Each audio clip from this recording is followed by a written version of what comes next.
Hey guys, how's it going? And welcome back to another episode. In this episode, we got Jose Novelo. He's over here. In fact, I came over to his office so we can do a nicer looking video and answer some of your most asked questions.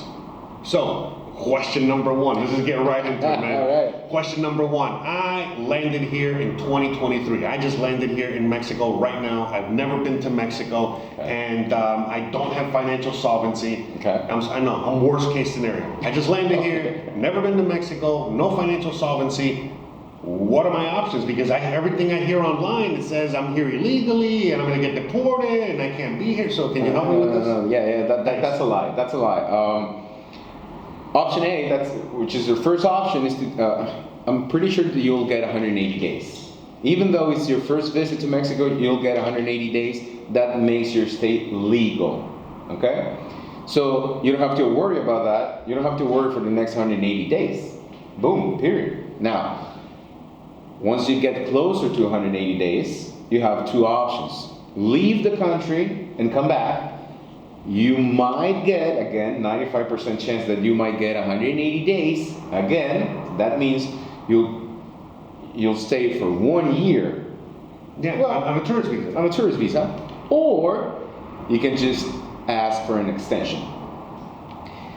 To ask for an extension, you don't have to leave the country. Not all states in Mexico will grant you an extension. So you'll have to find out which states can give you an extension. That's it. Okay. Also, for those of you that have asked, hey, do I need to prove economic solvency to get an extension or just to fly out and return to Mexico? No, you don't, because it's still a tourist visa. Right.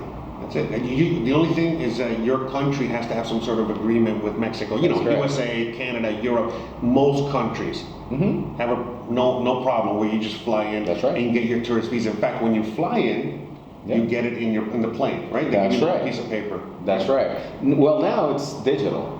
You get a stamp on your passport and you get a date. If you want to download your FMM or your tourist visa, you're allowed to do that.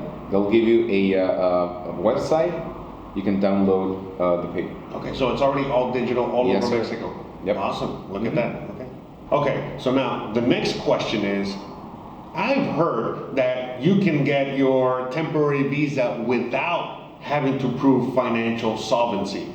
Now, how does that work? Because you just told me, that if I just land here today, the only option I really have is being here on a tourist visa, right? Right. And nothing else until I figure it out. Which again, there are other options. Yep. We'll discuss later. What your options are, but you already know what the options are. Getting married, yada yada yada. But long story short. I heard about that program. Now, is that program still valid? Is that program for real? What's going on with that? Explain to me, because I don't know anything. Well, the program is real. This program started in 2020, okay? 2021, and since the pandemic. So every year we wait to hear from the immigration office and the Mexican consulate if this program will be in place for the next year. So the first 2 weeks of January, we were waiting. Then they published that the program, which is the RNE program, still valid for 2023. Now, some say that it's not. Some say that this will end soon. Honestly, today, if you're here today, the program is valid for you. You can apply for it. If you came between 2011 and 2021 or 2022, boom, you're set to go. If not, you can wait until 2024 and see what happens. All right. Now, I would ask you to please ask someone that knows, because this is published by the immigration offices and the Mexican consulate. So it's the real deal. So can I ask you a quick question? Sure. Do you have a link to that I can provide to the audience? Or? Sure. Yeah. Well, okay. I'll provide it down below. Okay. Right. We have information that you can share with your audience to see that the program is still valid for 2023. We don't know what's going to happen in 2024. So basically, if you landed in Mexico in December of 2022, right, and you have a previous stamp on your passport, you're valid? Right. If you have a previous stamp, again, 2011, 2022, you're good. You can apply now. So right? again, as long as so let's just reiterate. So in order for me to qualify for this program, I need to have at least 1 or 2 previous stamps. One previous stamp from the time period of 2011 That's right. till 2022. That's right. So basically, if I landed here in December in 2022, I still need a previous. That is correct. stamp. And the reason is simple, and here's why. Because your 180 days, if you came December 2022, will expire in 2023, all right? Mm-hmm. So it won't apply for you. You will have to wait for 6 months, then you can apply for the program. But if you came before, and you have 1 stamp, that's it. All you have to do is wait until your FMM or tourist visa, the one you have right now, expires, and apply for the program and get the residency. That's awesome. So that's awesome news. That basically it seems like a lot of people out there still qualify for this program. And again, for the R&E program, you don't have to prove economic solvency. So again, this is why this is a big deal, because so many people have been able to get their temporary residency visa just because of this program. And the fact that if you have a previous stamp already and you got here in December of 2022, then you're good to go. You know, the program is extended, 6 months into the year, right? So it'll be June, July, or something like that. Right. Yeah, right? So whatever. Anyway, 6 months into the year. And what you were telling me earlier is that the program might get extended. Yeah. So we don't know yet, again, until know. later on in the year. And if it does get extended, well, then guess what? If you landed in 2023, then you will also be able to qualify for this program. That's right. So we need to follow up with immigration offices and the law, what they publish. It is important to get your information from a valid source. Yeah, like the immigration office. Right. That's right. You know, not some YouTuber, right? Not some random gringo YouTuber out there. Hey, you know, whatever. I'm just some random guy too. That's why I have him, and I have him provide the information so that you guys, have the actual information. And again, the reason I'm doing this video is because this situation is very fluid, just like the lighting. I'm sorry, I apologize. I'm looking at it is very fluid, and because of that, it's constantly changing. And so that's why when we were doing the question thing before we started recording, I was asking him some questions. Hey, how to answer this? And it was just so fluid. It was very difficult to really hit the nail on the head. Now, I think we got an answer. We were able to give you guys an answer that is gonna basically help a large portion of the audience, but there's still going to be a bunch of you guys that are going to fall through the cracks with a certain scenario, and that's when you just reach out to him directly. Again, all his information is down below. You can reach out to him directly, and he'll let you know what your options are, because everyone's different. But I think with what we were just saying, that covers just about everybody. Okay, so now that we've covered all of that, there's one last question that a lot of people are asking me. If I am retired, okay, so I'm 65 years and older, and I get a pension, or not a pension, a Social Security check from the U.S. government. Okay, Social Security, okay? Because pension is extra, but all I get is my Social Security, and my Social Security is only $1,000 or $1,088 a month, or something like that, or it might be $800 a month. Okay. Would I still be able to qualify for temporary residency? Because I've heard that, again, if I'm 65 years or older and I get some sort of government check, Social Security, that I'm pretty much automatic qualified to get my temporary visa or permanent. I don't know. Is that true? Can you help me out? Well, the law says, the law is very clear. If you have a pension, or if you're retired and you have a letter from the government saying that you're retired, you can apply for the residency at a Mexican consulate, not while you're in Mexico. Okay, this is very important, because people think that I'm going to fly to Mexico with my pension or my bank account and this letter and apply while I'm in Mexico. That is not right. That is incorrect. You should apply for your residency at the Mexican consulate nearest you. Okay? Now, the law says that the person doing the interview, the person at the consulate doing the interview should not ask you for bank statements.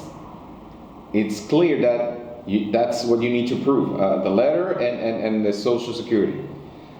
However, and this is the sad part, and it happens around the world, they will decide if you're eligible or not. Right. Each consulate is completely different. That's I think right. a lot of you guys already know. That's what you guys say. Hey, go to this consulate, that That's consulate. right. I don't know what consulates. I never had to deal with that. But some consulates are better than others.